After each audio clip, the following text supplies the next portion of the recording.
to reason. Will you open your eyes? It's a wonder what you'll find with an open mind. You may be surprised. Yeah, gotta get away from this illusion. For the sake of the world, this delusion. It's gotta go.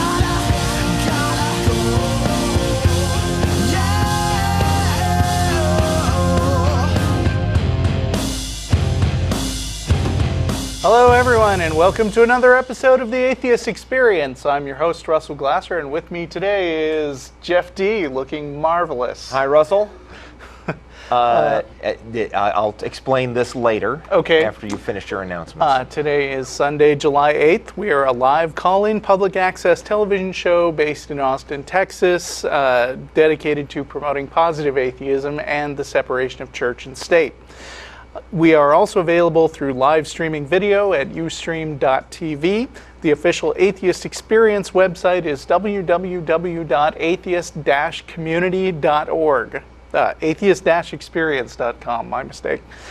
You can also provide feedback by commenting on the official show blog at freethoughtblogs.com/AXP, or you can email us at tv@atheist-community.org.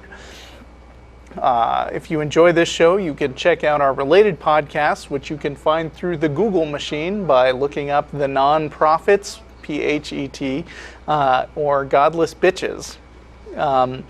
As always, the cast and crew of the Atheist Experience will be going to dinner after the show at 6 p.m. at El Arroyo, 1624 West 5th Street in Austin, and visitors are welcome. All right, that's it for the announcements. The Mohawk. So last night I appeared on the Trolling with Logic podcast. They did a 12-hour-long marathon to raise money for our own local Atheists Helping the Homeless organization. That's the URL down there if you're watching. And during my appearance in the last few minutes, we challenged people to throw more money at the cause in exchange for which I would do this. Okay? So everybody take a good look. And if you are just listening to the podcast, you really should look up the YouTube edition of this episode just so you can see Jeff's hair. Are we going to dive straight into callers today? I think that is the plan. Are we ready to? Yes. Awesome. I mean, I am. I don't know about you. I'm ready. Okay. Matt in Oslo, Norway, making a return from last week. Hello? Hello. Okay. I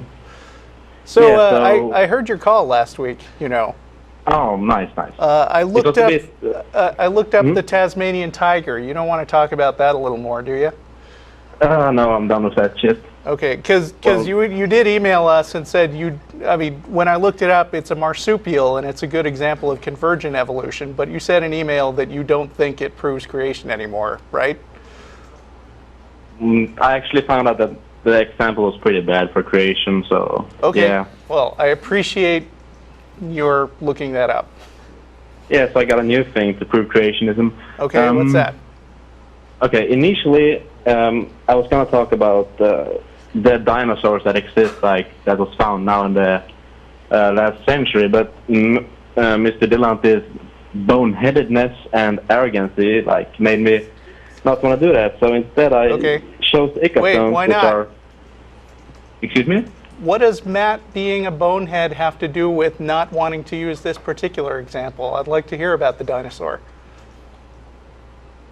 But that's not what I'm here to talk about. I chose Icastones instead. You know, I can talk about both, but that would require like an hour or something. I don't want to take up that much time. I can talk about it for a minute. You actually sent us a link to Wikipedia, which says that there was a carcass which was found, which creationists claim to be a prehistoric plesiosaur, but then right there on the same link it said that several scientists insisted that they analyzed it and found out that it was the carcass of a basking shark, which had decayed a certain amount and so looked like something other than a shark. Yeah. So that one didn't work. Next. Right. Can we please talk about the ecostones now? Okay. Sure. First of all, if creationism is true, then dinosaurs and humans should have coexisted, right? Do you agree on that? Not necessarily. It's There are not old that, Earth though, because creationists. dinosaurs did exist, right? You mean And you mean if young Earth creationism, according to the Old Testament, is true? Because there are Yes. different varieties of creationism, and well, you know, the one that Kent Hovind goes by, if you know who that is. Right. All right. Yes, he's the guy who's in jail for tax that evasion. does narrow it down. Thank you. Okay. Yeah, so about that. We must agree on that, though, until I can move on. That Yes, I think we would agree that according to Kent Hovind's interpretation, the humans and dinosaurs would have coexisted. You realize, of course, that if by some freakish coincidence, dinosaurs from many millions of years ago had, even one species had survived long enough to coexist with humans, that could happen outside the bounds of creationism too. So just show, even if, which I don't think you can do, but even if you could show evidence of humans and dinosaurs coexisting, that would not prove creationism. Well, it's at least better than no evidence, Not really. No, I'll give him that. Right? okay, It would be a it's better start. than Go nothing. ahead. What's All right. what's your evidence of this? Okay, so in Peru there was like 15,000 stones found with etchings and carvings of dinosaurs apparently coexisting with humans and also showing very advanced medical technology. And and the first reported sighting of these stones was in 1535 by Reported by Father who? Simon. Reported by who? Father Simon. Who's that? He was a Spanish priest and Jesuit missionary from Spain, okay? And he's the one who saw the first one, okay? I don't Now- know that that's true because I'm looking at the Wikipedia page for this one, which is Oh, these are the Wikipedia, Ica man, come on. stones that you're talking about, right? Yeah, I'm also reading stuff. Okay, because according to this was popularized by Eric von Daniken, and there was an Yeah. interview that he did with the farmers who claimed to have found these stones, and they actually admitted to forging them. Yeah, some are fake. Some are fake, Okay. yes. But not every one of them, and I can also How do you prove that. know? Yeah, how do you know that they're not all fake? If we know, in fact, that some were, how do you know that some weren't? Because there's a layer of patina on the surface of many of the carvings, indicating that the images are several hundred years old at least. Have these Especially things since they been were found in a dry analyzed and area. demonstrated Peru to is be a desert. several hundred years old? I mean, isn't this the kind of thing that science is kind of good at? Yeah, if you will. So have they? Have they been analyzed that way? Yes, they have been dated by many people. Everyone's interested in this stuff. They have. Especially the scientists. They have been analyzed and dated, is what you're saying. Yeah, because everyone is very Because I'm interested not in this. seeing that. Do you have like a reference for that, like a peer-reviewed paper or something? Yeah, but I'm reading this off a site. What's the site? Just curious. Why does that matter? Well, I mean, I don't feel because that's if you were relevant. reading it off of like a science journal site, that would lend some credibility to it. Why does it If have you're to be a reading it science off of like journal? creationscience.org or something like that, then I would not be inclined to believe it because creationists lie a lot. Yeah. Well, why do you need to know where it's from? It doesn't matter. There's many sources of information on the internet. No. You do not get to call the show and make a claim and then back that claim by the further claim that there are many sources that support you without providing any of those sources. Yeah, because Okay, fine. believe it or That's not, just, some you could just, Org. I could say there are many sources that tell me anything, right? That doesn't prove a thing. Yeah, I get what you're saying, man. Okay. Creationwiki.org/ecostones.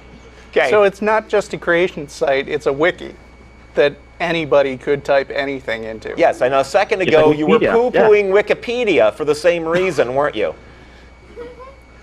Yeah. Yeah. All right. I think we're done. All right. Thanks for calling.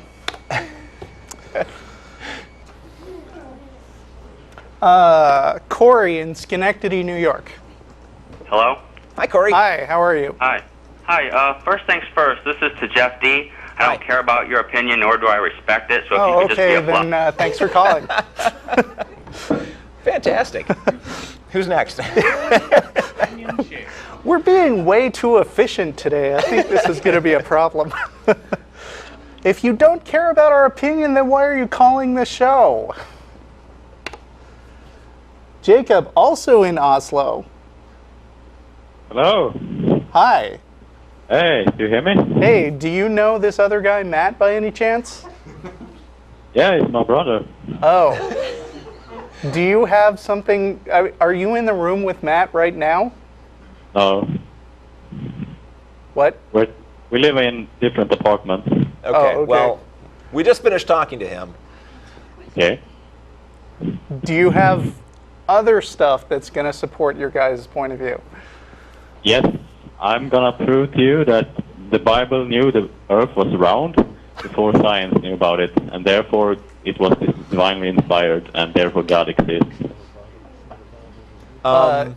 You realize the roundness of the Earth was established by very primitive measurements. There was just some mathematics to go with those measurements to establish that the Earth was round. This was like, I don't know the exact age, The roughly ancient Greeks knew about it. there. So, just even if it's true, even if you could establish beyond a shadow of the doubt that the roundness of the earth was clearly indicated in the Bible, that would not prove that that knowledge came from a God, would it?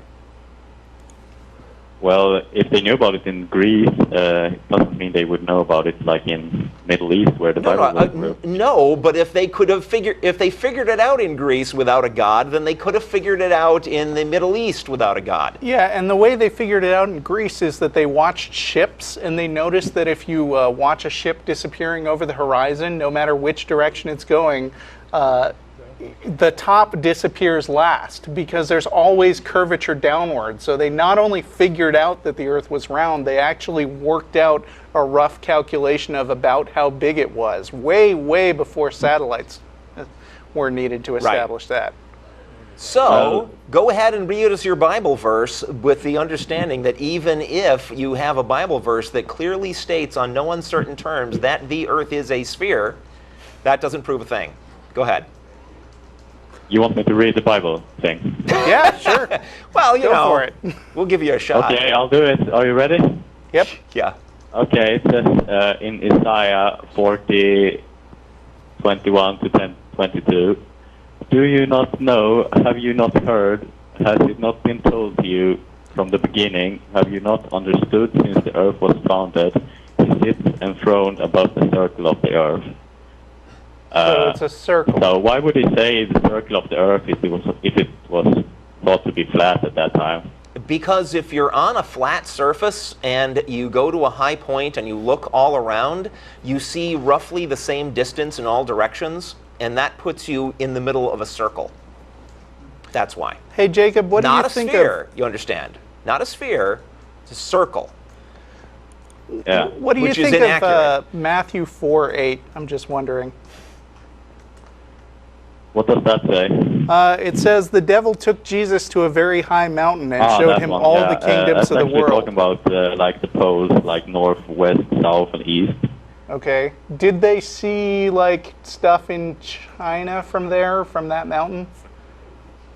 Well, Jesus was omnipotent, so I guess he could. It was So the why did they devil bother to climb omnipotent? up the mountain? Was the devil omnipotent? This passage says the devil showed this stuff to Jesus. Yeah, and Jesus saw all the kingdoms of the earth, or whatever. So the devil is omnipotent and can show Jesus things around the curvature of the earth. Interesting. Well, you'd think if you had like a big domain in hell, you'd be at least somewhat powerful. And where is Okay. no? Good grief! I Anyway, well, that was cute, but you know, your passage about the Earth does not say it's a sphere. It says it's round, and while roundness is a characteristic of a sphere, it's also something that primitive people would easily leap to that conclusion just by, you know, looking in all directions and noticing the horizon seems to be the same distance away in all directions.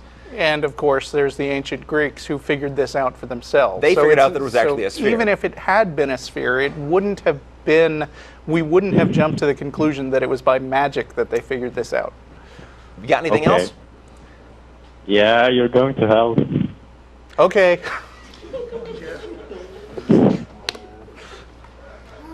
Alrighty. And then The chat room is waiting for you to blow up, Jeff. You're not going to give them the satisfaction, are you?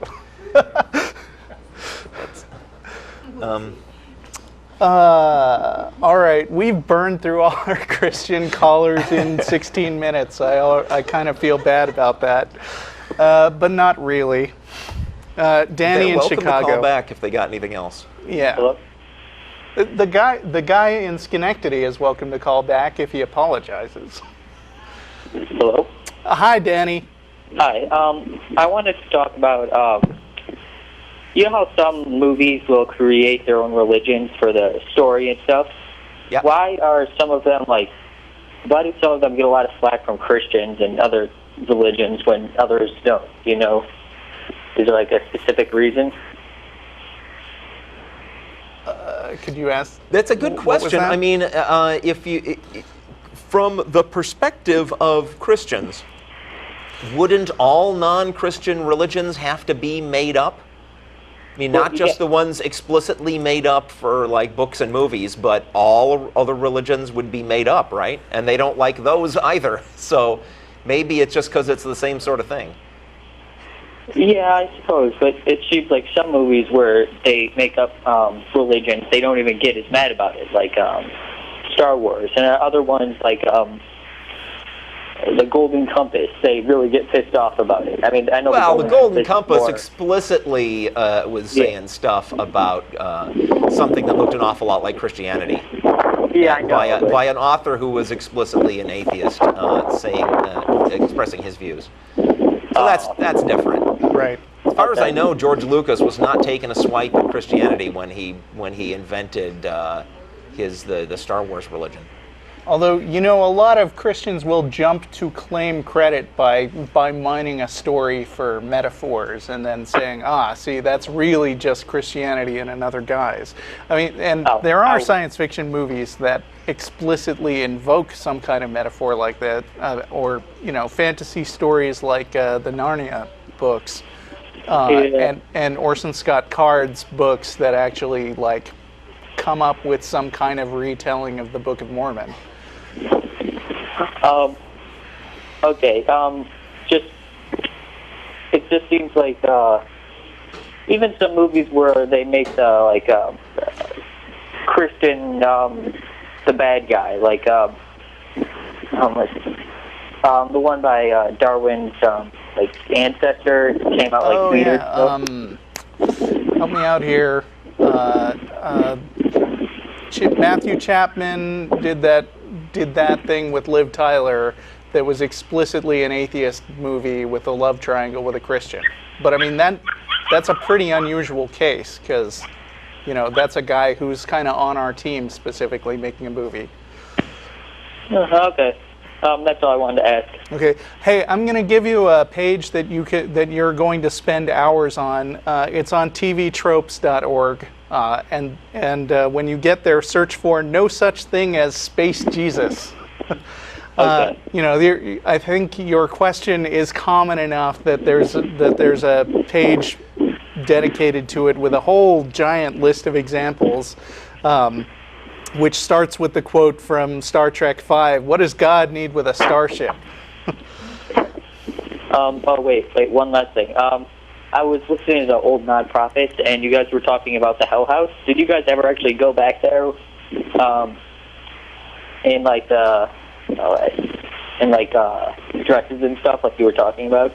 I think various of us have been there several times on various Halloweens. I think I blogged it a few times. If you search the Atheist Experience blog for Hell House. Okay. Thank you. All right.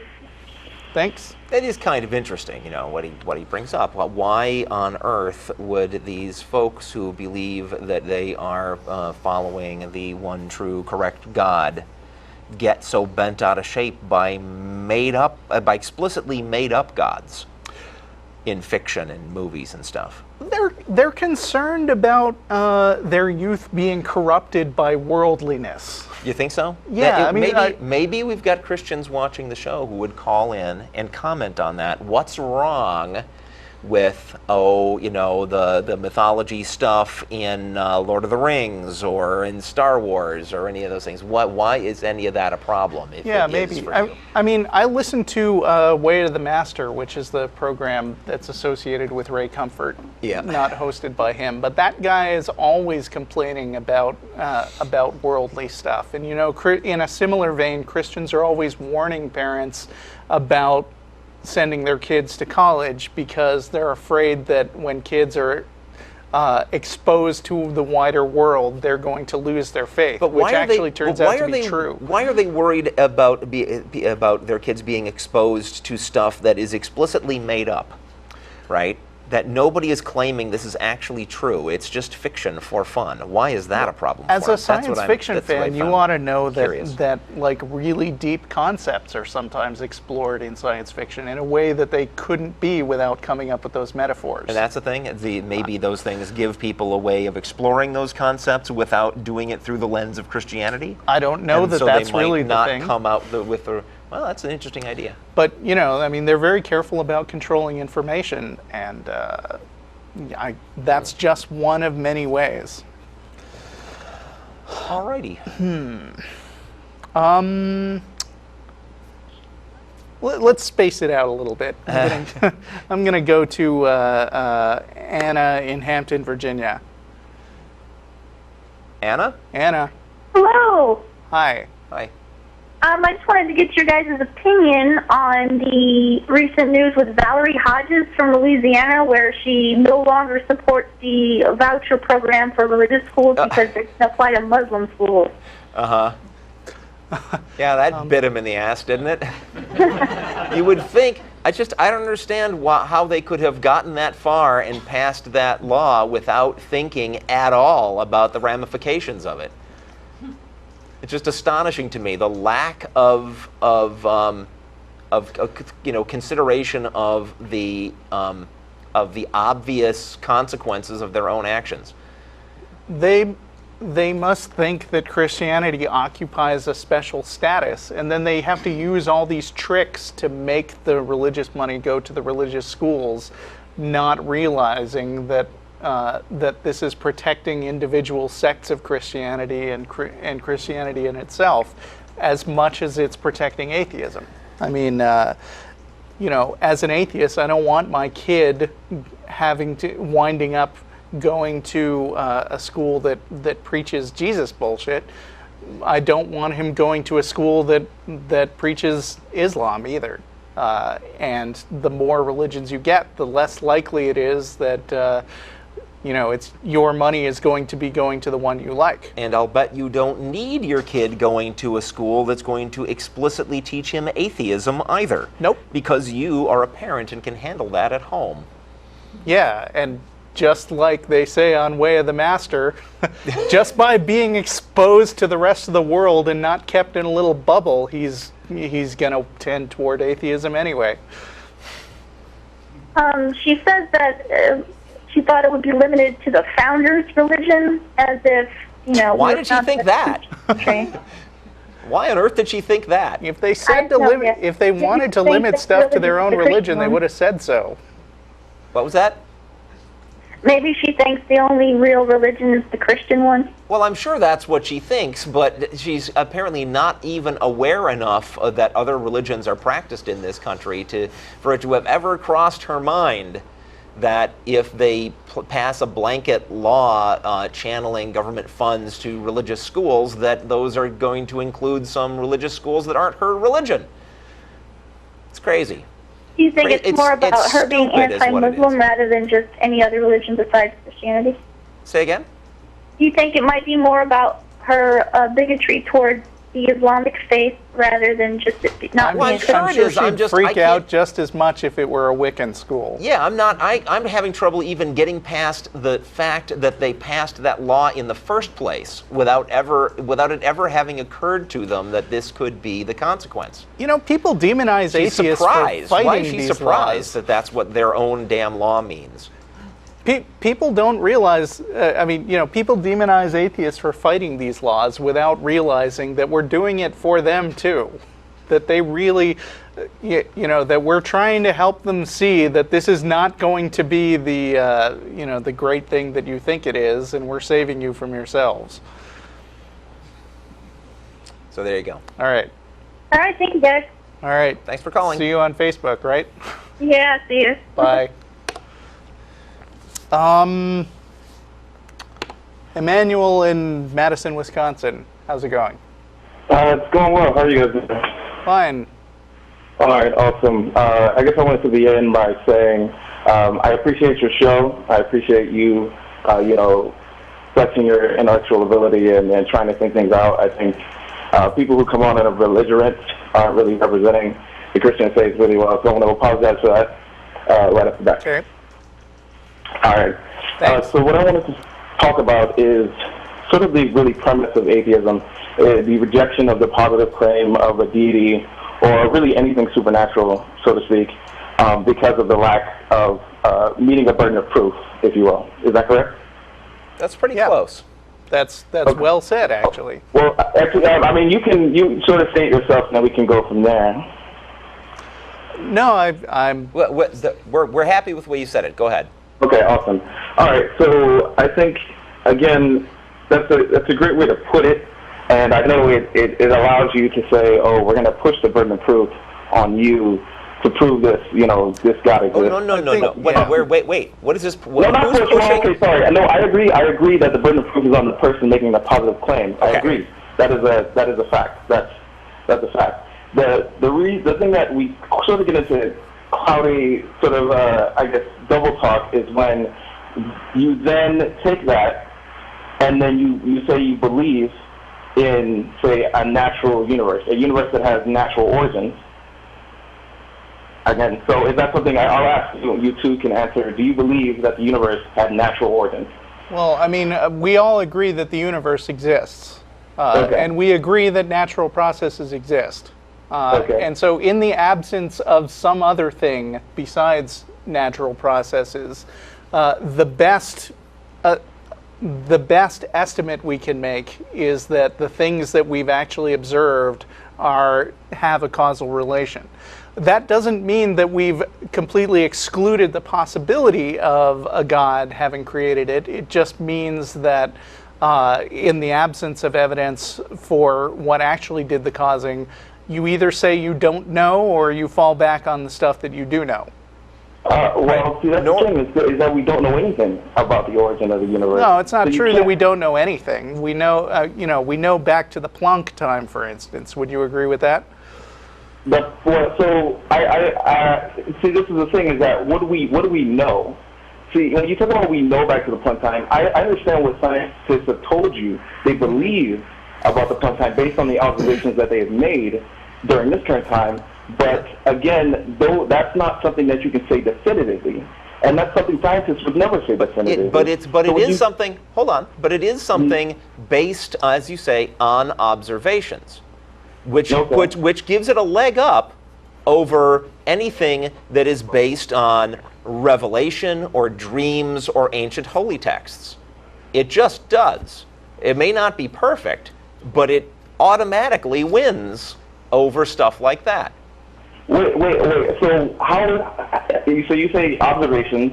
So you make an observation such that there's background radiation, the universe is expanding. Therefore, it must have started from a single point. So you make an observation like that. You make a conclusion based on that observation.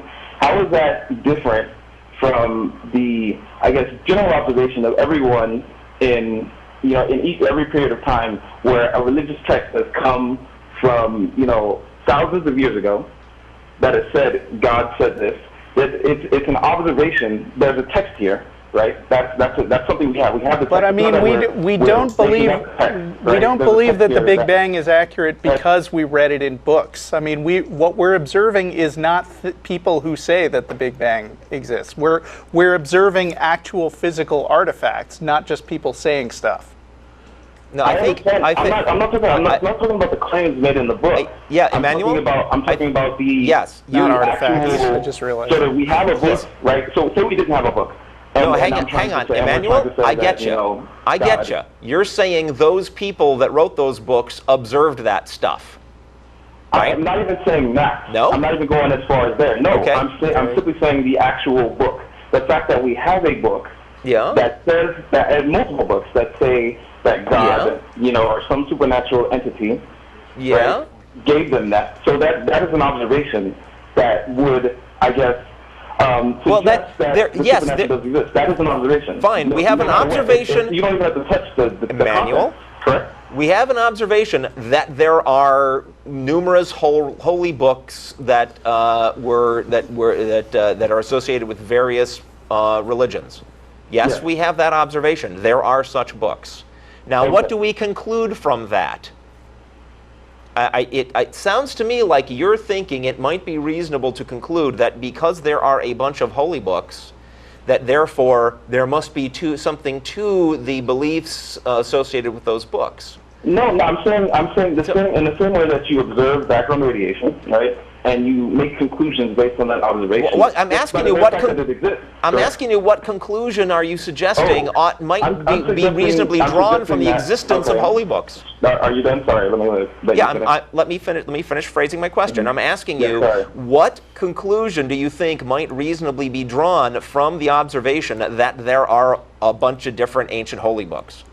There are a bunch of conclusions that can be drawn, right? Such as? One of the viable. It's not inviolable, right? It's not ridiculous to assume or to make a conclusion that there possibly was supernatural, or that there's some event or something that actually gave these people these revelations that they wrote down and that got passed. That's not an unreasonable conclusion. No, it is an unreasonable. Hang on. Can we respond to these one by one? Yeah, sure. Okay, go ahead. I'm sorry. I thought you had a response. I have a response to that. I do, because, he was saying from the existence of these books, it's not an unreasonable conclusion that the stuff that's written in them is true. And there's no way to jump to that conclusion.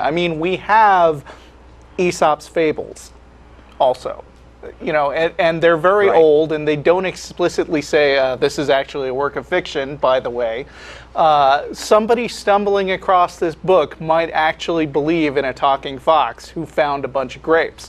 But the fact that we observe the book to exist doesn't justify concluding anything specific about the accuracy of the book. And the fact that we can see not just Aesop's fables, but vast numbers of different collections of fairy tales that were put together from a lot of different cultures, from people throughout history, right? The existence of all those does not lend any more credence to the idea that there were actually talking animals, or that any of the events described in those stories actually happened. And just take a step sideways from there, and we're talking about religion instead of things explicitly admitted to be fairy tales. We know that people write things down that ain't so.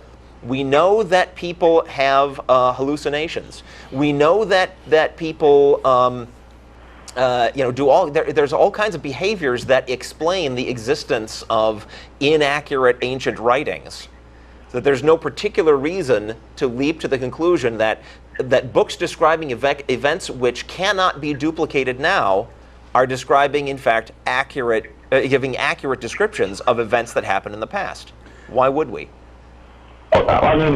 You can make, again, that's a conclusion that's reasonable. But again, we also have texts from ancient times that we believe to be true, but really, some people believe to be true, right? And the texts that we believe that aren't true, that are not to be true, are based on the presence of things that we don't believe could happen.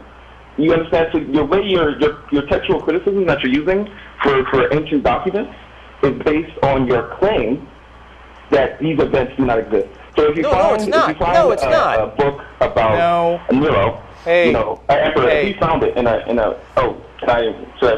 if we found it in a cave and we found something about Nero, right? And this was the first time we found it, and we're reading through it, and everything in there is completely, you know, natural. You know, there's nothing weird about it. Then we assume that that's true. You know, it's from that time period. That's when Nero lived. This book is true. If there's anything in that book that says, you know what? How do you get to the How do you get to the how do you get to the assertion this book is true? At no point did we make an actual logical connection there. It's just we found this book and this book is true. It's like, you know, ... Oh, but that is what history is. I mean, you do understand we collect. Yeah, but Emmanuel, from history, do you not believe that history is true? I mean, what do you believe from your history? Yes, book? but you just reject the positive claim. Emmanuel, where I think we're responding to a very specific point. The way you describe this is there is a book about Nero found in a cave, and everything that's described in it is naturalistic. Therefore, we assume that it is true, and that's not true either. Yeah, that's not just how history because something works. is described in naturalistic terms does not make it true. If something if something can be verified by other sources, right, or found to be true by recreating the conditions and seeing that why in fact that is the way things happen, then we believe that it's true. Well, okay, you're overblowing the significance of naturalism for us. To us, naturalism is a conclusion. It's not an assumption. It's a conclusion based on the evidence. Okay, so, I mean, I want you to, we'll go back to the history point. What you're saying is, if we found a book about Nero today that has some extra information that we did not know about him in history, we would, because we have no reference point for that, we would immediately say that that's not true, even if it's from the time period. No, we wouldn't say that it was true, and we wouldn't say that it wasn't true until we were able to corroborate it with other sources. Then we would put it as an extremely dubious possible bit of information. Things that come from single sources. I mean, the way that science works, when you're talking about the scientific observations, is that it's possible on an ongoing basis to continue to observe things that lead us to certain naturalistic conclusions. History is a lot fuzzier because there's no way to go back in time and be sure that a certain event happens. But nevertheless, historians are still scholars, and they still treat things with as much scientific skepticism as they can, which means that if you have the same kind of thing coming from multiple texts from people in various places in the world, that's considered to be more credible, but it could still be overturned with contradictory information. And that's how come, in general, we believe that we have sufficient information to demonstrate that, for instance, Julius Caesar existed. But we don't have sufficient information to believe the claims that were going around in Roman mythology that Julius Caesar was a god in human form. Okay, that's good. We're good now. So history, again, you agree, it's very difficult. Right, because it's an event that occurred in the past. You can't recreate history, right? It's not something that's recreatable. And it's also why people aren't really sure that Socrates existed or King Arthur existed, even though there are a lot of stories about it with a lot of wild stuff going on. Okay, that's good. All right, so the origin of the universe, is that history, or is that like... That's sort of physics. That's physics, and I thought I probably needed to step in when you said history. We cannot recreate it. That's not entirely true. When you're making a claim about, say, the way that some physical object interacted with another physical object, you can recreate the conditions and test it. That's what testing is. You recreate the conditions under which some event was said to have occurred, and you see if you can replicate it. I agree, if you know those conditions. Okay. That's the thing. So we're speculating. So we're looking back, and I'm not criticizing the scientific method. You have to. This is what you do. This is what scientists do. This is what they're paid to do. Is to look back and speculate on possible conditions for the early universe. And these then are conditions that we actually cannot recreate. You speculate, and then what you do is from your speculations you figure out what are the implications of this idea I'm speculating about. What would I expect to find if my speculation is accurate? And if you look and you find multiple lines of evidence that fit your speculations, that's evidence that your speculation happened to be accurate. Okay, agreed, but then again within limitations, because you made your speculations knowing a lot of this evidence, right? So say,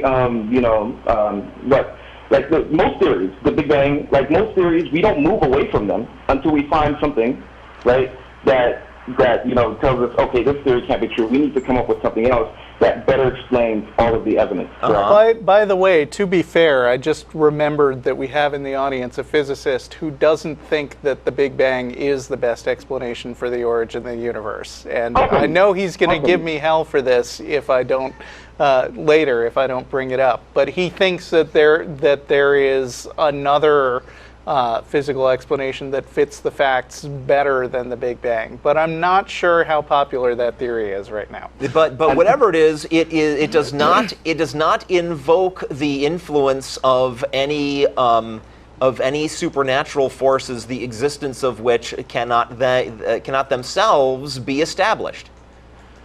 Agreed, but then again, we're talking about something which we have very little knowledge of. Period. I would if wait, where are you getting this from? How much we know about the universe? Wait a minute. Oh, go ahead. We have the knowledge of all of the things all the observations that have been made over centuries of science. Where is this blanket statement that we don't know hardly anything about that coming from? Okay. Then let's estimate again. We're just spitballing here. How much do we know about the universe? This is just spitballing. We know what we know. 23. Yeah, I mean, on what scale? I don't know how to answer that. I mean, it doesn't really matter. Like the point is, how much? Because we know we don't know a lot. I think we can cut to the chase. Let me try to cut to the chase so we can wrap up this call and move on. Are you suggesting that because we do not know the limits of our knowledge, all kinds of other things might be true and we just don't know about them yet? Is that unreasonable? Is that an unreasonable? I think that's true, but I would further say that when we do not know what we do not know, that is not grounds for sticking in supernatural stuff. It doesn't. Yeah, okay. Then what do we have to talk about? We will know when we know. If we do not know now, then we do not know now, and using ignorance to justify belief in various supernatural things is foolish. Okay, I mean, I understand. Okay, so we do not know now. We do not know the way the origins of the universe, what occurred. We know very little about our universe in general. I'm not buying that. I'm not buying we don't know very much about the universe in general. Huh? Were you trying to interject? Yes, I'm not buying your claim that we do not know very much about the universe in general. Okay. So you're saying that the kind of stuff we know, Emmanuel, the kind of stuff that we do know tends to be the broad strokes, and it's, those broad strokes establish bounds. Like, we know pretty much for certain that hardly any stars in our galaxy are made of cream cheese, right? We know some very broad general things like that. And the things we do know, those broad observations, set some pretty severe limits on what else we might ever find out. We are not ever going to find out that star systems are made out of cream cheese. It ain't going to happen. Okay, dark matter again is a fairly recent concept, and it's said to be responsible for 82% of the matter in the universe. We just We just made that observation. Okay. That this substance must exist. And therefore what? Where are you going with this? I'm going, again, I'm simply stating that you can't look at what you know now, again, and then say, because really we know very little. And the bare fact of really the fact is we know so little relative to our universe that it is almost 100% that any observation or statement that you make about the entire universe as a whole right now is false. Because really, so star systems are made out of cream cheese. No, dude, that's not. I'm not buying it. That because there's stuff we don't know, therefore it's a bottomless pit and anything could be true, including invisible spooks that created it. No, come on. The time to believe a thing. Of course, anything could be true. Now you're not. Really, it could be true that star systems are made out of cream cheese.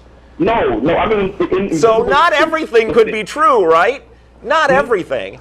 There's stuff that violates broad general knowledge we have that can't be true.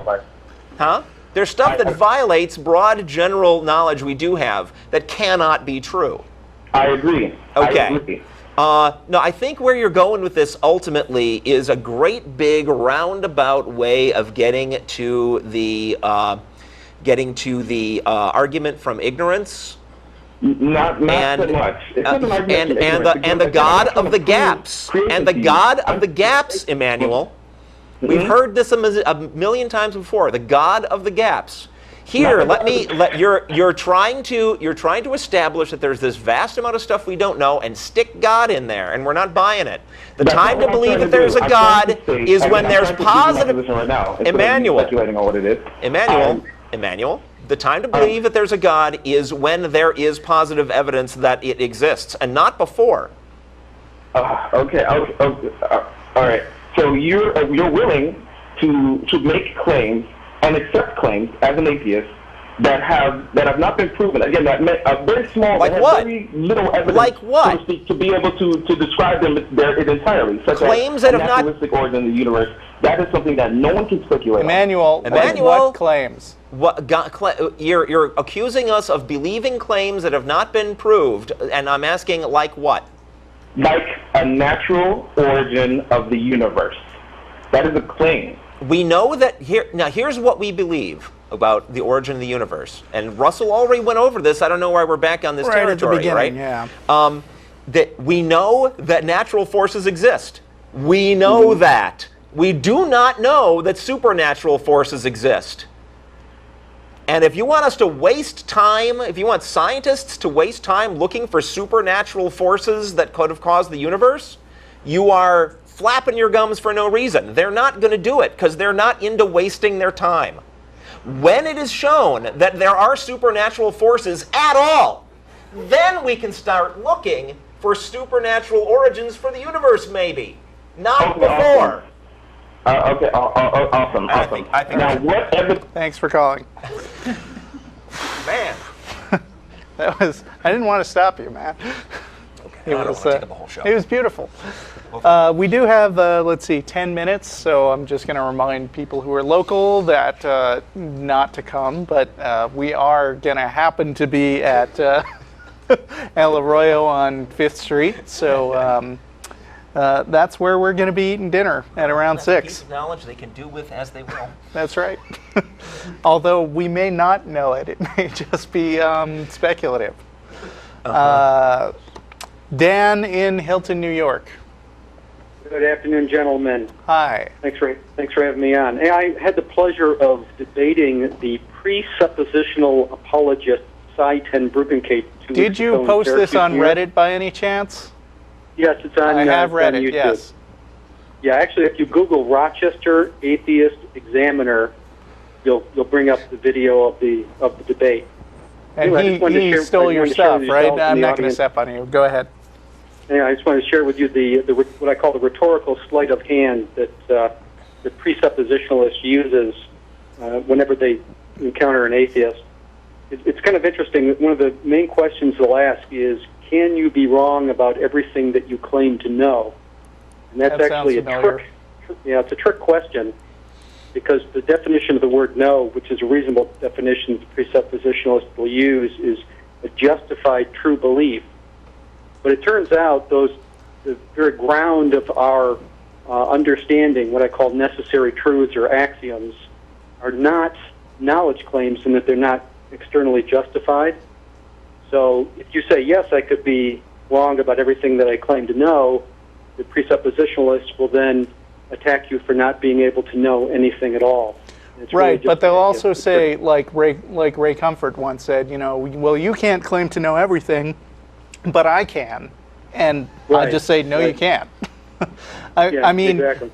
bringing a God into the argument doesn't actually solve the problem that they're trying to solve. It just creates another thing that they claim to know that they don't know. Right. Well, they actually put themselves in a trap because they will claim to know for certain things about this God. For example, omnipotence. For example, so what they're claiming to have external justification for the very thing that they're presupposing. So they undermine their own argument when they do that. And very few atheists seem to recognize that when they encounter these presuppositionalists. But it's really, like I said, rhetorical sleight of hand that they try to confuse people with and bring in their God when it's not justified. Dan, do you read the Atheist Experience blog by any chance? I'm sorry, I don't know. Oh, okay. Well, because I just got challenged to a inter-blog debate with a presuppositionalist, and I've been listening to a lot of stuff. Like there was a couple episodes of the Reasonable Doubts podcast that were about presuppositional apologetics. And one of the things they pointed out was that what presuppositionalists think deep down is that you don't need to logically persuade atheists of God. You just need to get them to feel uncomfortable enough and express enough doubt that God will jump into their hearts. Right. That's really what they think, apparently. Yes, I agree with you. That's exactly what they explicitly say, is that it's not really a choice, but that God will come in when you're ready for him to come into your heart, type of thing. So it doesn't make much sense. Right. Did Sci-10 Bregenkate rip off your stuff and sell it, or was that somebody else? No, that was I had heard about that happening to somebody else, but we had an agreement up front that we could both videotape the debate and do with it whatever we want. In fact, during the debate, I called presuppositionalism a gift from God, as it were, to atheists, because it actually undermines Christianity.